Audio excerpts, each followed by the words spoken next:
Hello, welcome. People is still arriving. People are a bit late, but the ones that arrive on time, sorry for the delay. But we are going to start now, okay? Well, my name is Judith Romera. I work at the team of Barcelona International Welcome. This is a program from Barcelona City Council. And we have a website with information for people coming to live and work in the city of Barcelona. There's a section about procedures that even though anybody likes procedures, is the part of the website that has more consults. Today we're going to talk about procedures. Yes, you have been to Barcelona to study, and maybe you are considering to stay. You have been infected by the virus of Barcelona.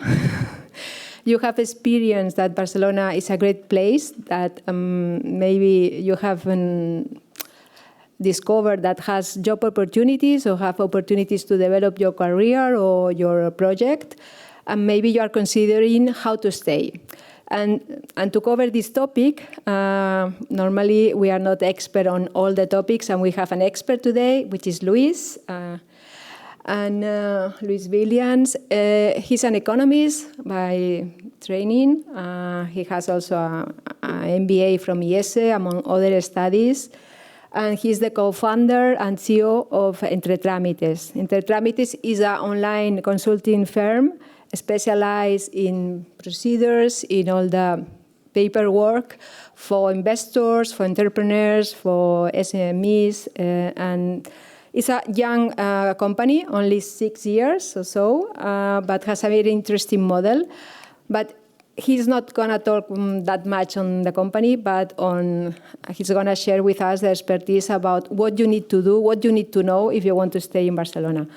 Even the people is arriving, we're going to close the door and we're going to start. So big applause to Luis. Gracias, Judith. Está funcionando y esperamos. Wait, well, I'm in Spanish. Sorry about that. Just went onto the default. So, welcome everybody. Today we're going to be talking about everything boring, okay? Now, it might not seem that boring because it matters quite a lot to you guys. So, just before we kick off, I want to ask, if you are from the EU, could you put your hand up? Okay, so we've got a few EU nationals here. Non-EU? Let's go non-EU Europe first. Asia? Okay, I mean, Asia is like 2/3 of the world's population, so that makes sense. Passing on to North America. LATAM? Oceania? That was speculative. And Africa. Antarctica? Yeah, that would be really speculative. If I've missed anywhere and just skipped to Antarctica, I feel terrible right now. But guys, welcome. So today we're going to be talking about how you might be able to stay. One last quick question of getting the ring around, and then I am going to start by presenting the different options. So quickly, who here is currently studying? Hands up. Who here is not currently studying but is interested for other reasons? Okay, intriguing. I'm going to focus first off on everybody to do with studying because it's going to be potentially the most relevant for everybody here today. So, and then we'll open up for questions later. This presentation will be about 15, 20 minutes, and then we're going to open up to your questions. As I said earlier, to those who arrived really on German time, shall we say, basically, please launch the most difficult question you can think of. We are here to answer and help. So, you're looking to stay longer in Barcelona. You're trying to figure out how on earth do I stay here? So, two sides, European citizen. I won't dive into this too much. Basically, you're a European citizen, you can stay. You already have your NIA from your setup as a student here. You don't need any particular visa. You do need to get through and have a NIA Blanco, which is the white NIA, and then a green NIA, which is the resident one, if you want to stay and work. In the long run, but basically, this is not an issue. Employers are not going to create an issue, ask for you having a visa, won't ask for any verification. This is the easy side. Non-European citizen, this is where we enter into some problems. So at the moment, as a student, how many of you here knew that you could work for up to 30 hours a week if you were master's or undergrad? Okay, most. How many of you knew that you could work as self-employed? Yeah, that's the bit which they don't mention too much. So actually, there are two different options of how you can work at the moment while you're still within your studies. You can work both under employment for 30 hours a week, or you can register as an autónomo por cuenta propia, which is for self-employment. And under that, theoretically, you're limited to 30 hours a week, although I'm not really sure how that in practice is enforced, and nobody in the immigration authorities have been able to explain it to me. So in practice, you can work self-employed. Now, critically, throughout all this, you need to maintain your studies and maintain everything ongoing. Now, this is the bit which many of you probably are already passing through. However, if you have interest in working and getting compatibility to be able to work alongside your studies, feel free to book in with any of the team. That's a very easy conversation that they can explain to on that. That's not a complex procedure. For now, I'm going to focus on the more complex parts. So, study residence authorization, this is the bit which you guys mostly already have. You can get a renewal. I'm going to skip over this. This will be in the slide deck if anybody have any questions over this, but seeing as you guys are already students, this isn't the most relevant part. As you knew before, previously you had to apply from your country of origin, and you can apply directly in Spain through the online application system. At the moment, you guys have the possibility of renewing your studies, moving on to masters through this, okay? Actually, is anybody looking to go on for further study here rather than looking to go straight into work? Anyone here looking for further study? Right, I'm definitely skipping over this onto the next part then. So, oh, that is quite trippy. So, main requirements. Look, as we know that for the tier and everything else, this is not relevant to European Union citizens. Critically, on almost every path we're going to show you, initially, at least for the first 12 months, you're going to need private health insurance. And that you are already admitted to an educational institution. So now let's talk about work. First off, internship, practicas. So basically there are two different types of practicas, and in some way this visa's been subsumed by the employment visa. Why? Previously, to get an employment visa, you had to show that nobody else in Europe could do this job, which honestly seems like an utterly impossible thing to prove. What that generally meant was just hopping through random bureaucratic loops, but actually there's been quite a lot of reforms to make things easier for you guys. So this visa is less relevant than it was before, but I'm going to touch on it because there are certain nuances. Why? You can get an initial 6-month visa, potentially extendable up to 12 months, and it doesn't need to reach minimum wage. Why is this? It doesn't need to be full-time either. So you can potentially, post your studies, continue under residencia para prácticas. This means that, let's say you've got a really cool job opportunity, which you know is not going to be full-time initially, but might have a separate lower salary as agreed by the convenio between your university and you. Actually, who knows what a convenio is? Convenio entre universidades. Okay, please, help me. What is it? Well, you need to contact your university, the career center, and also... Oh, sorry. Apologies. I've just broken all the format here. Please, go again, because that's a perfect answer. Go, please. This is relevant for everybody. Well, in my university, you need to contact the career center, and also you have to look for some job opportunities, and you select them, you apply, and then you tell your career center you apply, and they'll help you with the paperwork. Exactly. So, Convenio de Prácticas is actually a remarkably simple procedure within Spain. And quite often, university departments are very flexible at helping you work around this to make sure you can land and continue. So please, talk to a university admissions department, talk to whichever internal body would be related to convenios. If you're looking for work, career offices can often help. Because under this, you can get a 6-month extension, 12-month extension. That's very easy. However, after the first year, if you want to continue residencia abajo de prácticas, so continuing under internships, it has to be a minimum wage job. The convenio cannot go beyond that first year under any circumstances. Critically, this visa also will never extend beyond 2 years. So this gives you a first couple of years, but it doesn't get you quite there. So what's the other option? Job search. If your university is an authorized Spanish institution under the list, critically, this is only applicable for undergrads and masters. This does not apply if you're in language school or anything at the moment. So everything I am showing at the moment is not relevant if you're doing like a 4-month language class or anything else. If you're interested to convert from that into work, what you might need to do is actually go and study a master's first and then convert across. Or otherwise, you are basically applying like anybody else who's not in their education. But if you're under undergrad, if you're under master's, this is valid. Now, the job search visa does not allow you to work. Now, that seems kind of stupid, right? Job search visa, but you can't work. Where does this logic come from? I was like, that's stupid. So, reason being is it's not actually that stupid. It has some really good logic behind it. What they're saying is, okay, guys, we know that in the short time frame under which you finish your degree, it's possible that you might not quite land a job immediately within that 2-month, 3-month window. Paperwork processing time might delay it. You might have the fact that you only get your final certificate from graduation, which allows them to sponsor your visa a little bit later.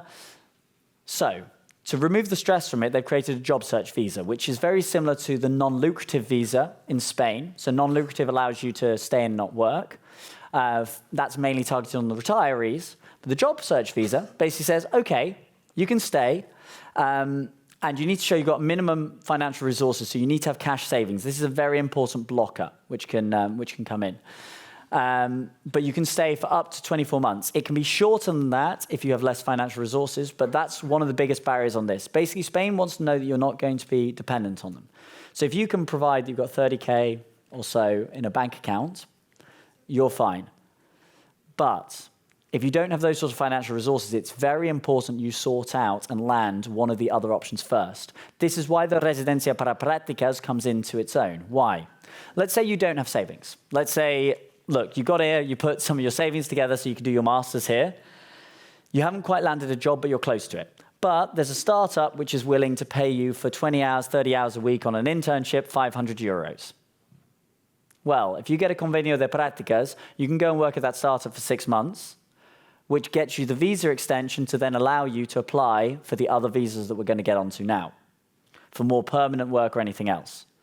So those are the two potential paths under which you can go down to position yourself best to be able to stay, right? So these are, let's call it more transition visas, right? I will open for questions on all of these when I get to the end of the immigration side, and then we can pop back and forth between these, because then we're going to get onto the world, which is exciting, called tax. So, employment visa. Yeah, I know. It's I don't know how I chose this career. Guys, so on employment visa, having a formal job offer from a Spanish employer approved by labor authorities, what on earth does that mean in that bit of legalese? Basically, your employer needs to not have significant debts with the tax authorities. They need to not have issues with Social Security and not have any other sanctions for breaching anything else migration-wise previously. Okay? Actually, that's an incredibly low requirement. So as long as they get approved and stamped through, they can approve you towards a visa. Now, quite a lot of firms may not even know that they can go through this process. So one thing you might get stopped by is they might be thinking of the old system. So one thing I highly recommend for any of you talking with an employer on this is like saying, by the way, if you need any guidance on this, if you need any help with approval on this so that you can help sponsor visas, I know people who can help out. These are the details. We've got lots of free informative information which you can ask from my team, and you can just share those informative blogs to explain to the employers. Because what could be quite often, you might have a 10-person firm who's never hired anybody outside of Spain, they assume, or anybody outside of the EU, and they assume it's really difficult. Sometimes the biggest issue is ignorance, right? It's not actually that it's that hard, it's just they think it's really hard, okay? But the employment visa, what's the caveats? Technically, the job needs to be in the same field or same area as you are studying. However, that is very broadly interpreted. So as long as it can be vaguely tied towards it, they will accept it. They don't create it as a barrier, they want to have it as something similar, okay? The other thing is it must pay minimum wage, but so must every job in Spain. So that's not a particularly hard additional thing. So the one thing I'd like you to take away from this is if you feel you're getting blocked by this, talk to the employer and ask them if they've actually gone through the process of doing it. Because many firms think it's harder than it actually is to process the visas. And if they've never done it before, they might be just worried out of ignorance. And maybe you could offer to pay for the costs of them getting registered or something like that to help make it easier if one of these employers is getting reticent or worried. Digital nomad visa. This is more likely if you're a student and you're currently working remotely for another country. This could be because you're registered as an autónomo here already, or you had an employment contract before you came out here, you continued working remotely for a limited company overseas. This has a higher requirement. You need roughly a 33,000 euro a year of income, but you can apply for the digital nomad visa, 3-year instant approval. Well, not instant approval, pretty quick. It's about 20 days, 30 days. Caveat, the employment visa is a little bit slow. So the employment and self-employment visa can take 3-6 months to actually process through, which is why the job search visa or the residencia para prácticas is sometimes very useful to enable you to get there. That's why these transitional visas are vital. However, the digital nomad visa, incredibly quickly. 20 working days, it's done. Critical part, you need to show experience. So this can't be just if you just finished your undergrad. That's not going to work. But if you were previously working, did your master's, and are continuing on, this is a very interesting eligible possibility if you already have an overseas contract worth more than 33K. 33, 34. They haven't announced the final figures for 2024 of the exact thresholds. That's why I'm giving you some couple of caveats, but roughly 33K. Now, highly qualified professional. Now, you might think, well, why on earth would I apply for this? Who's heard of the highly qualified professional, or the PAC, Profesional Altamente Cualificada, before? Okay, so this is only relevant really if we're talking, and these thresholds are going up, but 54, 60K or something on salary for managerial positions, or 40, 43K for scientists, okay? Under the highly qualified professional, the advantage of this visa is just like the digital nomad visa, it's really quick. By the way, guys, there's some space just around here if you want to slot in. So in terms of the approvals on this, it's got a similar requirement to show experience, work experience, and high qualifications. It's got a higher ability requirement, but on this one, 20 days and it's done. There's no need for transitional visas. Now this, obviously with that salary level, we're talking top 15%, 10% in Barcelona in terms of salary level. This is really for only probably those who've had 5, 6, 7 years experience before, are now doing a master's in a more senior field, and are looking at this sort of entry point for the highly qualified. Entrepreneurship. Now this is one lots of people talk about and like, hey, this is great, let's do entrepreneurship. This is the hardest visa to get, okay? This is the hardest one. There is another one which allows you to be self-employed and set up your own company. But this is the one which trips people up sometimes. So this allows you to work self-employed, setting up a limited company or as an autónomo. Usually, we would highly recommend set up a limited company if you do this route for a couple of reasons. Now, for this, you need to show something which is either creating jobs, has clear levels of innovation, could be a university spin-off which has won prizes. You need to show funds that you're able to support yourself. If you're not coming with already having awards, a couple of different awards on the founding team are coming into startup, you've not got people with 5, 10 years of experience in a really good field, and you've not got 100K, 200K to invest in your idea initially, this is not the visa for you. This visa, you might choose to do speculatively, seeing if they approve it, but there is a high rejection rate by ENISA, okay? So ENISA do not approve this frequently, okay? This is the one which lots of people talk about, but doesn't actually come in. So what's the one which is possibly more relevant? That we've skipped a visa. So I don't have a slide on it, and apologies on that. There's the self-employment visa. Self-employment visa, very similar to everything we've just laid out, except you basically need to show your ability to support yourself. The entrepreneurship visa, you need to provide work for many. You need to show you're bringing innovation, something strong to the ecosystem. The self-employment visa, they just want to know you can support yourself. For this, we say a minimum of 12K that you can show of cash balance. My recommendation is 20K in cash minimum.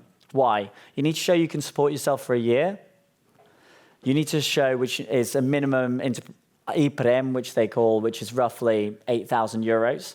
And then you need to show you've got enough money for the business you're looking to launch, right? Even if that's self-employed as a freelancer with some contracts, if you've got proven commercial contracts, that can also help. If I was thinking for different levels of ease of approval, employment, self-employment, digital nomad visa, highly qualified, entrepreneurship, roughly. It depends on all your fields. Of course, these are different areas. But in relative ease, that's what we're talking about. So, before I get onto taxes and what the best structure is to operate under, just checking. Yeah, that's it. Good. I'm going to open for 3 quick questions. So if anybody's got questions on the immigration side, because I know lots of the rest of you who are here have exactly the same question that you're thinking about. Thank you very much. Ignacio, if you could pass. Is it possible to apply for visa for practice after business school? Yes, it is.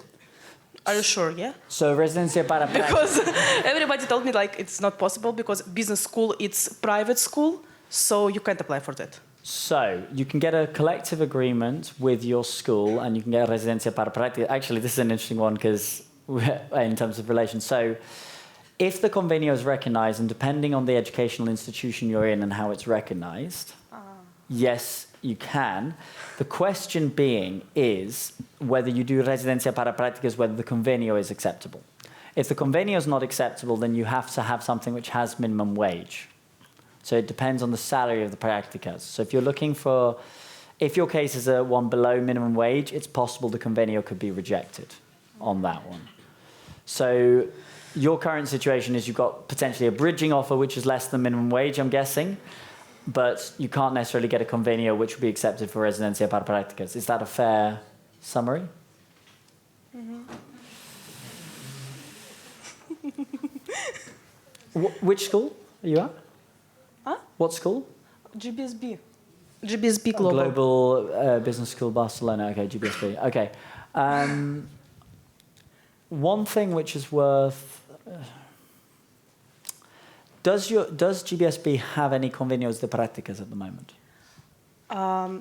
Like they provide like career fair, like these things. They helps with practices, but during your education. Because they, for example, reject some contracts, like if you get the internship now, and they told you like you need to have 6 months to do your internship. Yeah. But like they told it in January, okay, the company told it, and our university like told it, no, we won't like sign this contract because it's still the end of July, but our residence is still like the end of June. So just 1 month. If you're and they rejected. Have you had a practica before? Yes. That can be the issue because there's a maximum limit on the number of months that you can do of practicas, often under the convenios of your university. But you haven't had it. No, it wasn't officially registered. Ask them for the exact details. Book in a call with the guys there because there's 2 different possibilities. I don't know exactly how GBSB works internally. It could be that they do not do and do not pledge towards any convenios for students who are after their graduation, right? Yeah, but They like... do. Oh, so. There is also like the thing that we have the study, for example, till the end of summer, but residence permit we have till like the end of June.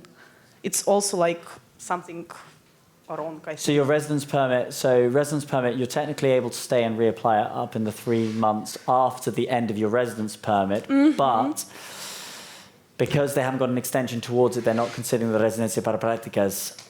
What you should be able to apply for is get a residencia para prácticas, which should give you the extension from that for another 6 months, from June to the end of December, on the grounds of having an internship contract. But they can't sign the convenio until you've got the residencia para prácticas. So what I would recommend, download just the email that you've got, literally the PDF of the response back, the different offers within that. Ask them what convenio they usually issue. If you bring that PDF, those sets, and just check with the guys, they can run through the different options that might be on that one. Okay, thank you. Yeah, because Residencia para Prácticas has this issue because you have an interaction between the different universities. And also because this is a fairly recent change, which previously came in on the extension of Residencia para Prácticas, there are potentially parts of miscommunication. Kind of chicken and egg. Which one do I have first? Do I need to get the Residencia, do I need to get my contract to be able to get the offer, or do I need to have the convenio to then be able to get the extension of my visa? In principle, they need the convenio to get the extension of the visa, and that might be where they're being blocked. But if you book in, they'll explain that in a half-hour call with no issue. There, we've got one more there, and then I'm going to take one from over there. And then we're going to open up for plenty of other questions later. It's just to give a little break from the logic. Logic? A lack of logic, maybe. Please. Thanks. For the employment visa, you said that you need to have like an offer job. Is there a minimum salary that you need to for the offer? And you said that some companies are worried to make the papers and all the traffic that they have to do. So I can offer myself to pay the lawyer or to do that. Yeah, so offering to pay it and everything else, I recommend as a last step. That's not something which, in theory, it should be on the employer's side, everything else. But what I'm saying is it's a practical thing which can unblock. What's the minimum salary? The minimum salary for the regular employment visa is just minimum wage. El sueldo mínimo internacional, which is now with the adjustments coming in like 15,700, 800 a year, euros a year, gross, pre-tax. And for how many times that the tramits get longer? For example, if a company needs someone to enter, like right now, and the papers late like 3 months. This is why the recommendation usually is go for job search visa first. Okay. Because the job search visa can buy the time of the bridge. So one of the biggest things, unless you apply, let me take a step back. One of the critical things you need to be able to get any of those visas is proof that you've graduated. If you've not graduated, they often won't issue the visa. So one conditionality they have in Spain is that you complete your educational studies. If you don't get it. So that's why the job search visa is quite a good bridge within it. The other thing which sometimes occurs, and that's why when we're talking on residencia para prácticas and other things, is sometimes people start working and then get a signing bonus later once the employment contract starts. I cannot officially recommend that, but that is a practice quite common in the market because of the delays on the immigration side. Hi, I was wondering if all of these visas and permits are available for both non-official and official masters, or are they only linked to official masters? So, the thing on approved institutions, for instance, when you go to a language course, it's not recognized within it. Now, depending on official masters and what gets recognized, which is the classic issue with private universities versus public, your private university, if they are not even recognized as an official master's at the end, it could be a reason for denial, quite often for the job search visa, but in theory, the employment visa shouldn't be blocked underneath it. So the job search visa is more restricted within that.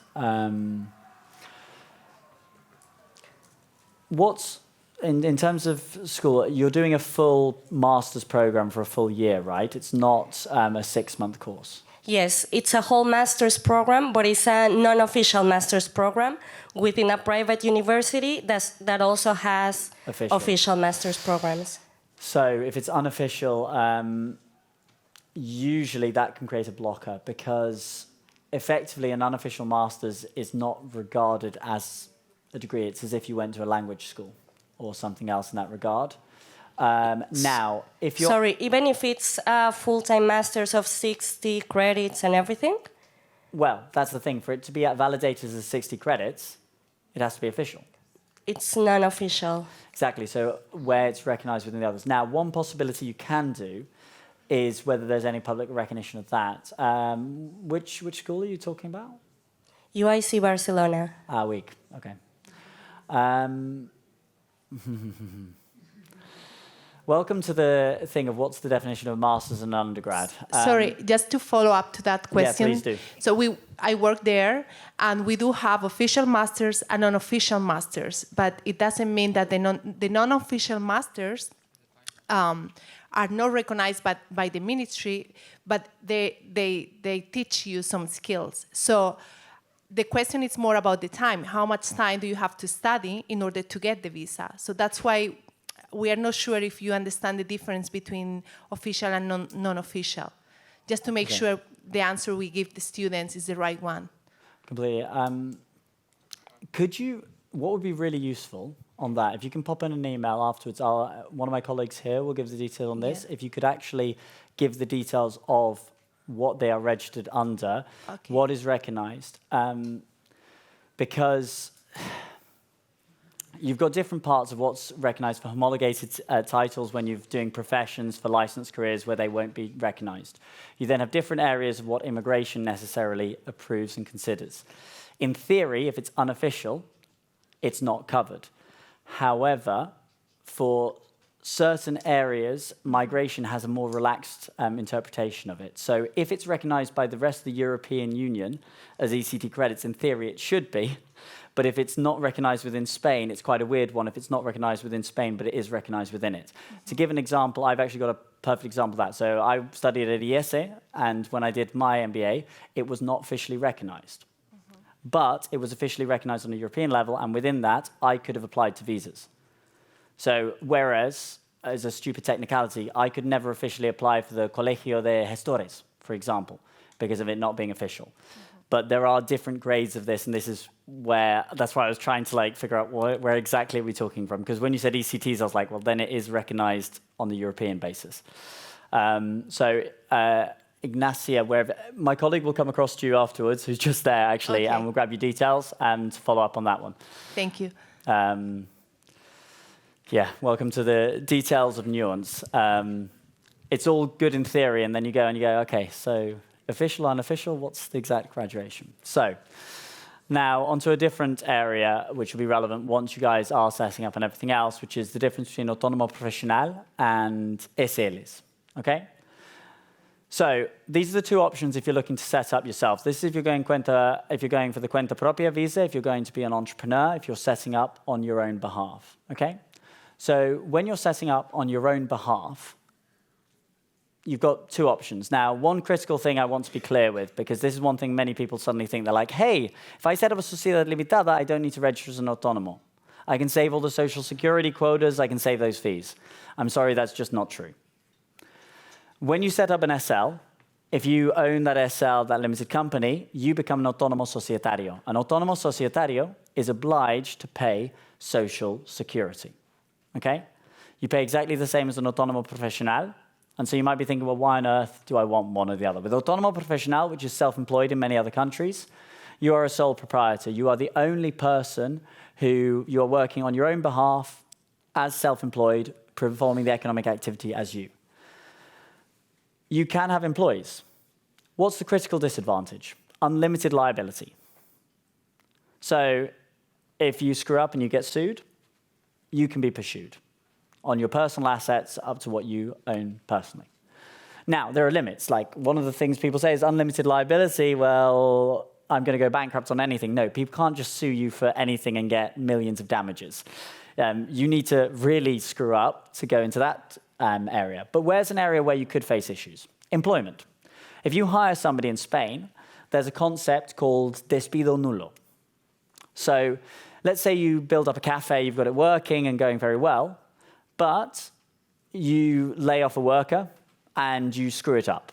Maybe they had a protected characteristic, they had a reason and it was deemed to be discriminatory. If this is to occur, beyond just indemnizations where you need to pay them, you could be ruled with despido nulo. What happens if you get despido nulo? Despido nulo means you can't fire this person pretty much for any reason. So what often happens at that stage is people negotiate a settlement for the person to voluntarily leave, and you could be burdened with 4, 5, 6 years of salary to pay them for them to go. This is the most common risk which occurs for people who go on the self-employed path. So the biggest area I would say is that your commercial risks are very low. Your risks in most sectors are not significant enough where worrying about autónomo comes in, you get professional liability insurance, and you are pretty well covered. However, if you are looking at employing quite a lot of staff, potentially more permanent contracts and everything else, really consider the limited company path if you are thinking on an entrepreneurial vision. Because labor law can get really complex. You can screw up and you're on the hook potentially for an incredibly long time. And if you don't have a business which is very strong, this can create some real issues for you. So why does the limited company help? Well, because even if that's ruled against you, you'd be limited to the assets within the company. So whatever you've built up to that point, but for instance, your home, your house, you don't need to declare personal bankruptcy if something goes wrong. What are the other advantages? You can raise money from outside investors. If you've got a business which you think you can grow and you're looking for outside investors or capital or collaboration from anyone else in the room, anyone else you might be working with, the SL can be an option. Now, if you have more than 25% of the company and you're working in it, you must register as autónomo societario. What could that mean? There's you and there's your co-founder. Or let's say you've got an investor from overseas. They own half of it and you're working here as the representative in Spain. Let's say you're doing, I don't know, a coffee importation business and you're bringing in the product from, let's say, El Salvador. You've got the exportations coming in and you're selling into the domestic market. You're buying and selling and distributing and everything else. But one of your investors is, let's say you've got a professional investor back home in El Salvador, and collectively you are working, building it up, they have 50% of it. The fact they have a shareholding doesn't require them to register as an autónomo. But if they work in the business and they live in Spain, yes, they would need to register. Now, you might think, hey, I can be really clever. I'm going to have 24%, give 74% to people I know and everything, and then I don't need to register as autónomo. Yeah, but then you need to register as an employee, and that's even more expensive because employee social security is 32%, and employer social security is 32%, and employee 7%. So in general, that's the less preferred option within it. Actually, autónomo is cheaper than in many cases going for the employment side. Actually, just to get a feel on the room, how many people here are looking at potentially working on self-employment or their own business post-graduation? Just to get a feel if it's actually anything significant in it. Okay, it's smaller, but it's notable. That's okay, so it's a decent share. How many people are looking on employment side? Right, okay. Right, I'm just trying to get the idea where you're going to be. This is going to be less relevant, so I'm going to skip quite quickly over this then. Autónomo profesional, because this is similar to what you're dealing with anyway. What are the taxes if you do set up as self-employed? Income tax, IRPF. This is a variable tax. It goes from nothing on the first 7.5K up to north of 45% on everything above 60 grand. Social security, in your first year it's 86 euros a month. This goes up to 294 to 610 euros a month in your second year. If your income is below minimum wage, it can be a little bit less than that. VAT, a sales tax. Basically, whatever you sell in Spain, you need to charge a tax. Usually it's 21%. But if you're exporting, let's say, services, let's say you're a digital nomad and you're consulting for a company overseas. You're registered as self-employed here and you're working for another jurisdiction. Those consulting services are what we call an exportation of business services, and therefore they are VAT exempt. You would not charge any VAT. So if you have business clients outside, but if you're selling within Spain, 21% for most services, 10% restaurants, cafes, this sort of thing, 4% a very small subsection of services. Now, general rule. There's all this complication where, okay, what exactly would be my social security? What exactly would be my income tax? But when you combine it together, it ends up relatively simple. After the introductory first year, which is discounted, on the first 60,000 euros, pretty much whatever you make, you're going to pay 1 in 3 euros in taxes. Because social security and income tax adds up to almost 1 in 3 euros. At a very low income, let's say you're making 15,000 euros, you'll pay 3,600 euros in social security. But if you're making 100,000, you'd pay 7,200. So there's not that much variation. But on income tax, it does the opposite.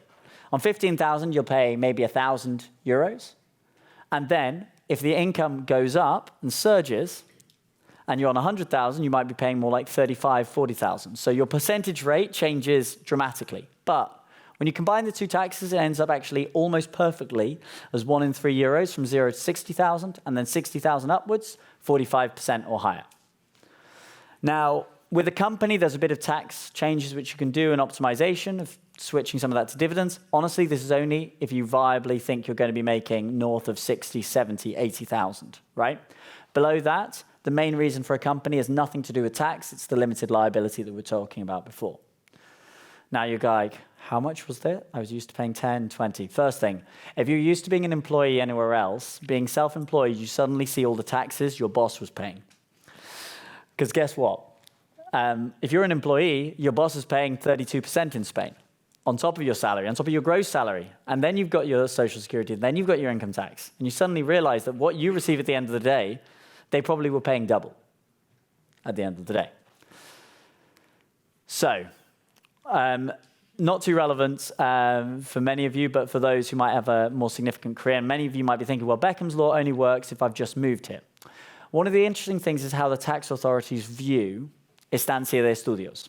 So when you've come here on a student visa, the tax authorities often make the interpretation that you have not fully moved to Spain, that you are here on a temporary basis. That's one of the reasons why, if you look at your visas towards permanent residency, 2 years on an educational visa only count as 1 year towards residency. Now, under this, the Agencia Tributaria, and this is relevant pretty much only for those who are looking for 53,000 euros or more or have significant overseas assets, Beckham's Law is available. Now, what are the requirements? 5 years of non-tax residence in Spain. If you've been here for an undergrad for like 3 years, 4 years, it's unlikely you're going to be eligible. If you've been here just for a master's for a year, crossing between tax years, it's possible the Agencia Tributaria could view you as temporarily displaced. This is why they've got the concept for the reasons of transfer: employment, contract, digital nomad, entrepreneurship, which is basically setting up a limited company. Investor, kind of ignore that. That's within the SL group. Beckham's Law got extended. Previously, it was just for employment, but it now works for employment for an overseas company, an administrator of a company in Spain, and a couple of other subcategories. With this, what are the benefits? 24% flat rate of income tax. You still need to pay Social Security. Don't forget about that. Wealth tax exemption on non-Spanish assets and tax exemption on international non-labor income. So let's say you've got a flat rented out in a different country. You do not need to worry about paying taxes on that if you're under Beckham's Law. Otherwise, in Spain, like in most countries, you pay tax on your global assets. Now, if you've already paid tax in that other country, you can deduct that. Again, many of you are going, well, this clearly doesn't matter to me. I've got like 5K in my bank and I'm just looking for a job at the moment.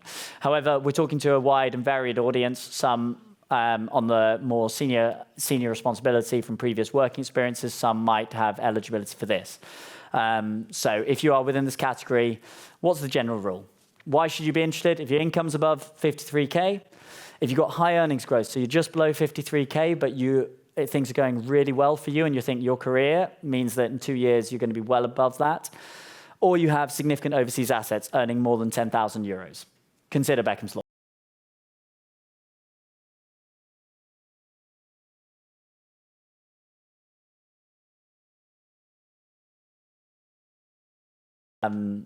It's not for you. So now I'm going to open for questions. I will just quickly ask, what time actually is it, if anybody can tell me who has a watch? 6:50. Okay, so having got snookered from a couple of the first questions which came in, thank you for everybody on that. Any questions which I'm unable to answer, I will just quickly highlight. Scan here for free advice. This will be open for any questions where my team, I've got immigration, I've got tax specialists, I've got everybody to cover each of the subcategories.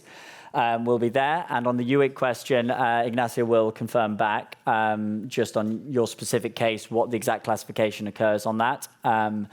Because, as we know, there are certain nuances over approved and unapproved.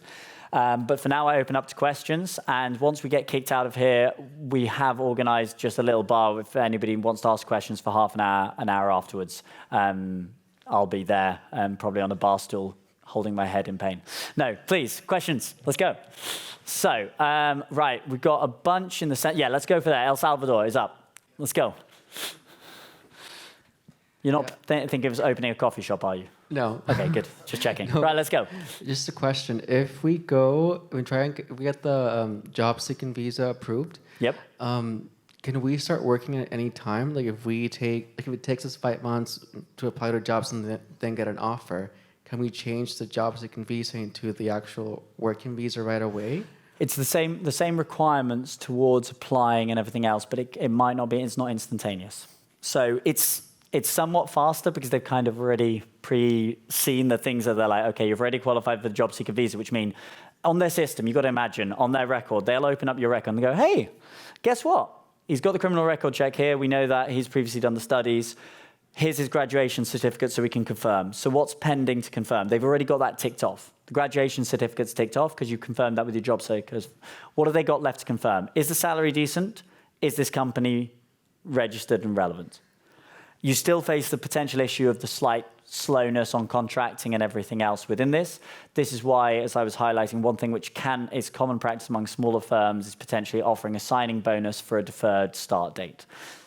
But once that's approved, we can start working right away. Because like some people have told me that you have to wait the 2 full years to actually start working. You can't work at all. No. Right. No, That's rubbish. Right. The point of the job seeker visa is to get it. If you stay beyond the job seeker visa and then don't actually do anything, then you are apply for conversion while you're underneath it. Thank you. Yeah. Okay. I'll take one who's just there, then I'll go to the back there, the lady at the back, and then I'm going to switch to the left for now. So please. Okay. So my question is, I'm writing my thesis at the moment, Yep. and my resident permit is ending in August. Yep. My defense is in June ending. So what would be the most appropriate option, like visa, to apply in August, because that's when it's expiring? Like the job search visa or internship visa? When's your thesis being delivered? In July. And my visa is expiring in August. And when's your graduation? What? When do you receive the recognition that you've completed everything in relation to your studies? In July ending. Okay. Most probably. So until that date, and what you can potentially get from universities, which is often accepted, is a letter which says that you will be graduating, you have submitted all the materials, and you will be, even if you haven't received your formal graduation. Mm-hmm. The reason that's important is that is a prerequisite for job seekers or the residencia por prácticas. You're asking which one of the two. So do you have an offer in place or something interesting? No, I'm asking if the most appropriate option is internship or the job search visa. If you've got the savings, job search is easiest. Okay. If you don't have the savings, you've got to go for the residencia para prácticas, basically. Okay. So, quick question. If you want to move or change jobs, say, for example, you finished because I finished in food and beverage management, but unfortunately the job market is really, really difficult. However, I'm getting job offers for customer service. Can I do the employment contract route, or it just has to be around what I studied? Repeat exactly what you studied. Food and beverage management service. And it's unofficial. My school is University Proprio. I think that's it. Okay, so for the unofficial masters, can you please download the degree? Everything. Basically, before doing any consultation on your specific one, for anybody who is on an unofficial master's or anything else, please download any details of your graduation and details on the master's program before any consultation, just to make sure and validate your exact case, because this is clearly quite a recurring part here. They often lead to quite broad. So if you're in customer service in something which could be touched close to beverage, food, or anything else, or anything close to that, they might be open towards it. So, for instance, if you're working anything close to the food industry, if you're working anything close, you've got a management part within it. So if it's got anything which can be twisted towards the managerial part of your studies rather than the food and beverage, that could be possible. However, I would recommend go for job search visa first. Yeah, I can't. My school is not recognized. So it's not accredited for the job search visa. I can't. Okay, so then that would be straight to the employment one. That's what customer service position is it? It's just sales, customer rep sales. It depends how you word it and everything else. What you need to do is find a bridge. Your management part of your studies would be the closest thing to achieve the bridge. Okay, so just to follow up, could I use my other certificate from Spain? Because I studied medicine initially, and now I'm doing food and beverage. But most of the customer sales jobs are in the healthcare line. Can I apply? Your previous studies were in Spain and recognized? No, not in Spain. Oh, in your previous... in my previous country. But they haven't been homologated or recognized here? Yeah, no. No, they've not been homologated or recognized here. That's potentially more of a stretch because of the homologation, because they're not effectively officially recognized here. Okay. That would be harder. Oh, okay. That'd be harder. harder to do. Your management's your better shot. Thank you. Pleasure. Okay, so my question is this. I'm doing my PhD and I'm in third year. So I am more intending to start business by using Amazon. So can I open my account being a student on Amazon? So what you would do is you do self-employment to register an Amazon account for, you're doing like not fulfilled by Amazon. You're looking to get a web store serving the European market based out of Spain. Yes. Important thing to be aware of on Amazon. Amazon's got some nuances on, depending on which warehouse you save in, you might need to have a separate VAT number for different jurisdictions. But if you start just shipping from everything from the Spanish warehouse, you can just use a Spanish number. But to register in Amazon and make that work, you need to register as an autonomo, the self-employed option. Now, the minimum cost will be €86 a month in Social Security.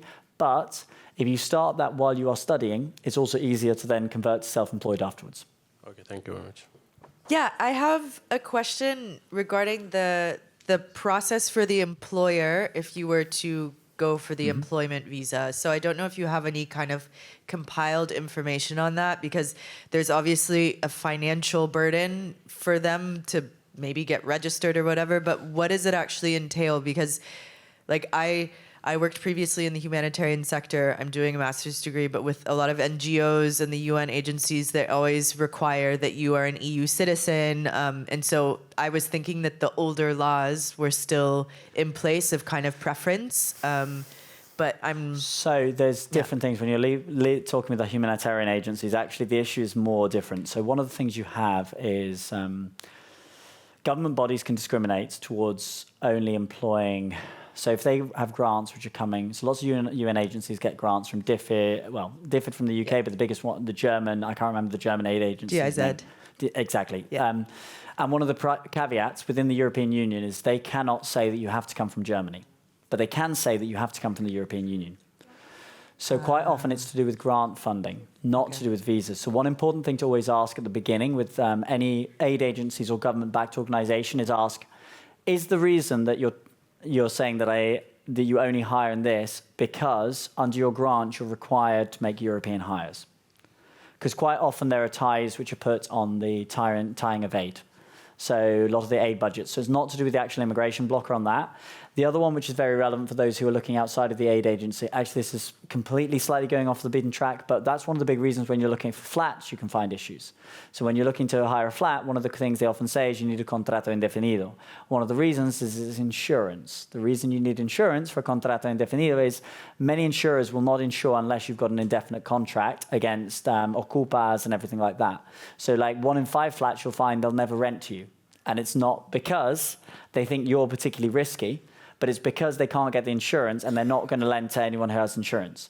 In the case of humanitarian businesses, this is an issue. If you're working with any business which has defense contractors, has a high level of, as any form of significant industrial secrets of the government or significant government grants or aid, there are often restrictions on hiring and you won't be able to apply for them.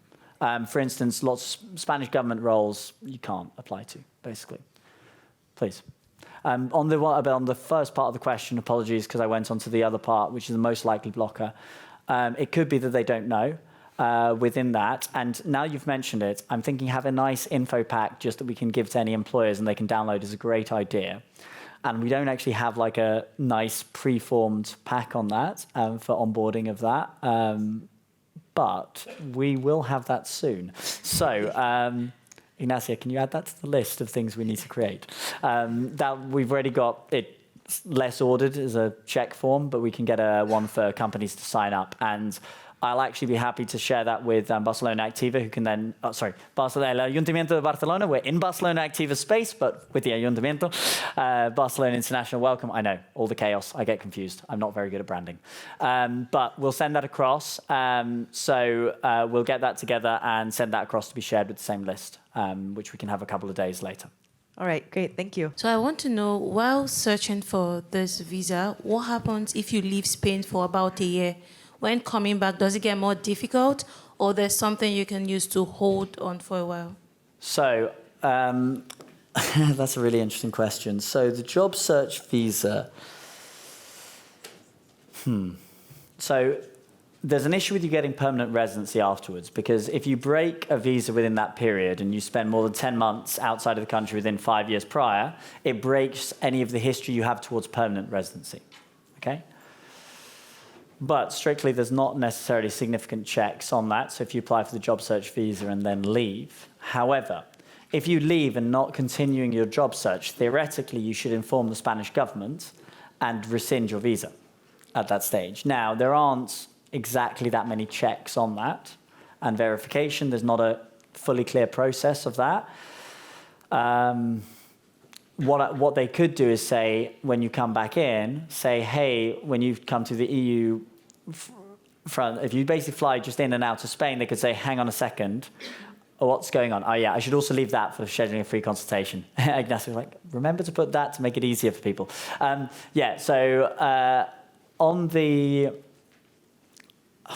On leaving, there's a possibility they could say that you've ended your search, right?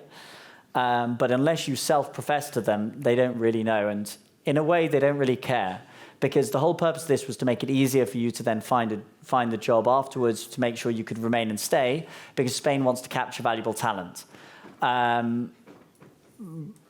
So strictly no. Strictly it's okay, or strictly it's not necessarily checked on, shall we say. So I'm a master's student. I'm finishing in May. Mm-hmm. My TA is finishing in May. And then I have my thesis to defend in September. My master's is titolo proprio. Yep. The question is, how can I convert my student visa to work visa, acknowledging that my visa would expire in June and I need to have my thesis in September 24? Oh, okay. Yes, this is a common issue. So what you can get is, this was a bit of an example where we had on thesis before. If your university is willing to write something saying that you will be graduating, so even though your thesis is pending, that you will be graduating and they recognize it as if, that can be used as a supporting letter. Now, a critical part of that depends on if your thesis is required or the stages you've already done prior to submission, whether you would be able to pass and graduate without it. Otherwise, the university could say, well, I can't say that you're going to graduate until I know your thesis has been delivered. Now, if they know because of the rest of your grades it's high enough, and that they can effectively say that we would consider that this person will have graduated at the end of this, that letter, as long as you can get a letter from your university, that can be sufficient. So they give quite a lot of discretion to the university's ability to self-profess. Because if you think, if a university starts lying about this, they just take the license from them to sponsor any visas. And that's something which no university wants to have. So that's where the universities get reticent. But if they have the confidence that you will pass, you've completed your studies, and they can get a letter of that wording, that's sufficient. Does that make sense? So even though you haven't got yet to the thesis. Now, the other thing which is a bit weird is if your actual full term of education is to that point, the fact you weren't approved a visa until the end of your studies, because your studies only finish when your thesis is delivered, is potentially malcommunication, and you should probably have applied for another proroga de estudios to continue until the end of your thesis. And if your university can provide documentation to give you proroga de estudios for that last bit, that is the other alternative. Is there a way that I could actually extend my TA on pending thesis until September? Ask your university what they have as your official graduation, and then you can theoretically do a proroga de estudios. So basically there's two options by the university. The first, either the university saying that I'm going to finish in September, so with this I could extend until September, or says I have finished kind of now, but I'm going to graduate. There's three. There's finished now.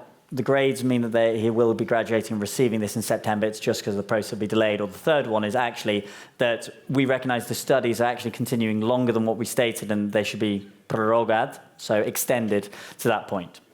It's actually this is an issue which sometimes universities have where they misregister what the actual full length is. And so they say it's 2 years when it's 2 years and 3 months, or 1 year and because of this. But you can get proroga de estudios as well. Thank you. But you need your university to validate that your studies are continuing. Okay, so what if I apply for self-employed visa? Yep. This process takes like 6 months to complete, and in these 6 months I have an employment contract. Like, I can still like apply for one methodology. Yes, you can convert do the afterwards. papers and then apply for another type of. Yes, you can convert. And the recommendation of that is actually start registering as self-employed as a student, apply to convert and continue on as a self-employed, and then you can then, once you've got the self-employed approved, if you then have an employment opportunity, you can then convert across. One of the things which is interesting in Spain is generally, once you are here and achieved under a working visa, it's quite a good country to move between the couple of different visas within it. You might hit a roadblock on one of them changing between one employment and the other one, and it could get a bit delayed. But in general, they will approve, as long as it meets the basic standards, which is basic paying minimum wage, which is not the same. And most countries do not have that. Most countries require at least minimum of the average wage of the country. So it's a much lower threshold. Yeah, and what if, okay, so this self-employed visa gets approved, I'm on a self-employed journey. Yep. I'm not making enough money, and I got a job offer. I can accept that because I have a work permit? You don't have a work permit as employed, but you can then apply for the conversion across. Usually it's a lot quicker when you're converting from already and you've got a job offer and contract, you can bring that across. This is it. The other thing which sometimes is a possibility if you're self-employed at that point is potentially be a self-employed contractor to the employment until you convert and then become an employee. Right. So this is the way of slightly working around. Please, the gentleman in green.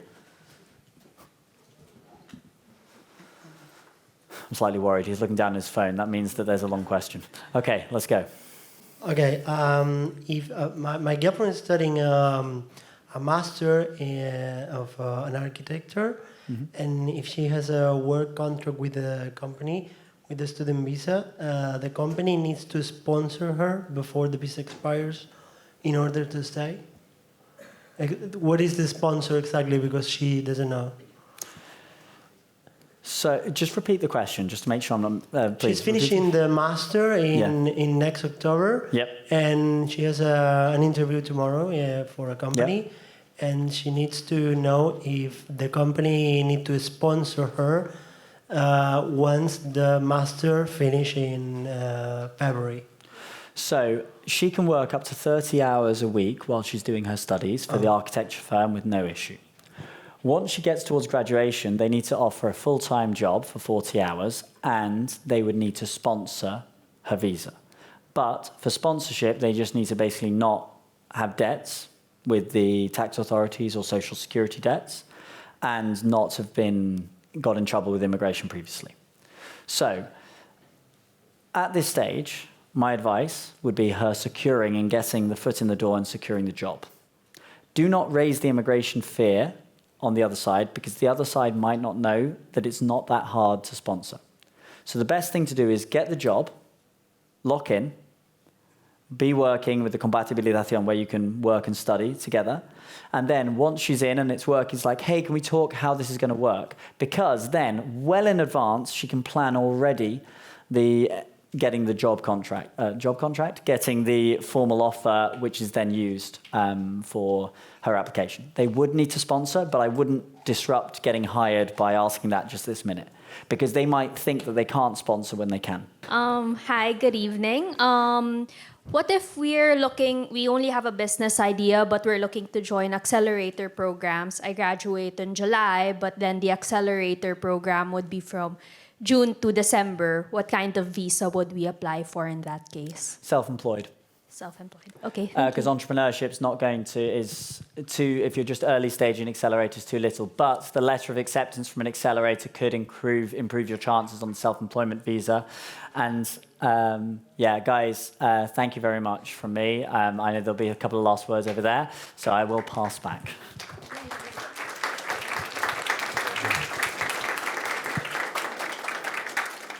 Well, only one thing. You will receive the PowerPoint presentation if you have registered. We're going to send all the people who has registered to this event the PowerPoint. The company offers this free advice.